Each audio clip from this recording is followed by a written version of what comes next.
ചെയ്യുന്ന ഒരു pin point ചെയ്തൊരു വ്യക്തി കഴിഞ്ഞ ദിവസം പറഞ്ഞ അശ്വന്ത് ഗോക്ക് പറഞ്ഞിട്ടുള്ളത് നമ്മളെല്ലാവരും കണ്ടിട്ടുള്ളതാണ്. മാധവ് സുരേഷിനെ പുള്ളി അബ്യൂസ് ചെയ്യുന്നു. മാധവ് സുരേഷിനെ അബ്യൂസ് ചെയ്യുന്നു. പുള്ളി വിളിക്കുന്ന ഉപയോഗിക്കുന്ന വാക്കുകൾ എടാ സുരേഷ് ഗോപിയുടെ മോനെ എന്നാണ്. ഒരു കേന്ദ്രമന്ത്രിയാണ് സുരേഷ് ഗോപി എന്നുള്ള ഒരു ഉത്തമ ബോധ്യം അയാൾക്കുണ്ടാവണമല്ലോ. ഞാനിതിനകത്ത് രാഷ്ട്രീയ മറ്റു സംഭവമൊന്നുമില്ല. കയറാൻ വേണ്ടി തരുന്ന നക്കാപ്പിച്ച കാശ് എന്റെ വീട്ടിലെ പശുക്കൾക്ക് പിണ്ണാക്കുവാകാൻ തകയില്ല.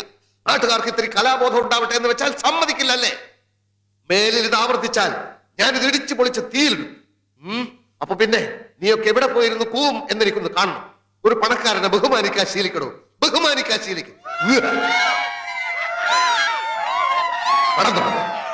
എന്റെ പൊന്നു ദൈവമേ, സുരേഷ് ഗോപിയുടെ മോനെ എന്ന് വിളിക്കുന്നത് തെറിയാണോ? എനിക്കറിയത്തില്ല. നിങ്ങൾക്ക് ആർക്കെങ്കിലും അറിയാവോ? അറിയാമെങ്കിലും ഒന്ന് പറയണേ. എന്താണ് നമ്മുടെ അശ്വന്ത് ഗോക്ക് എന്താ പറഞ്ഞെന്ന് ഇപ്പൊ ഒന്ന് കേട്ട് നോക്കിയാലോ? എടാ മാധവ് സുരേഷ് ഗോപിന്റെ മോനെ നിന്നോടും പറയാണ്. മാധവ് സുരേഷ് എന്ന് പറയുന്ന സുരേഷ് ഗോപിന്റെ മോനെ നിന്നോടും പറയാണ്. നീ ഇന്ന് ഇന്റർവ്യൂ ന്യൂസ് എയ്റ്റിൽ പറഞ്ഞില്ല ഞാൻ 1 ലക്ഷം രൂപ വെച്ച് വാങ്ങിയെന്ന്. എവിടെയാണോ തെളിവ് കാണിച്ചു പറയടാ. കേട്ടല്ലോ. അതൊക്കെ പോട്ടെ, ചിലപ്പോ സുരേഷ് ഗോപിജി പറഞ്ഞ പോലെ പറഞ്ഞു കാണില്ല. ദാ ഈ ഡയലോഗ് ഒന്ന് കണ്ടേ. കേരളത്തിൽ എയിംസ് വരും മറ്റേ മോനെ.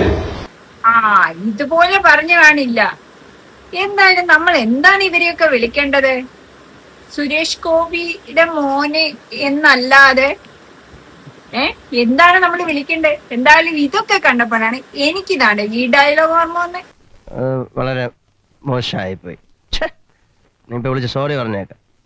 ഒരാളുടെ തന്തയ്ക്കൊക്കെ പറയാന്ന് പറഞ്ഞ. ഹലോ, ഒരാള് വിളിച്ച് തന്റെ തന്തയ്ക്ക് പറഞ്ഞില്ലേ? അത് ആരാണെന്ന് തനിക്ക് അറിയാം? ഞാനോ? ഞാൻ തന്നെയാ തന്തയ്ക്ക് വിളിച്ച ആള്. ഞാൻ നിന്റെ തന്തയാടാ, തന്ത.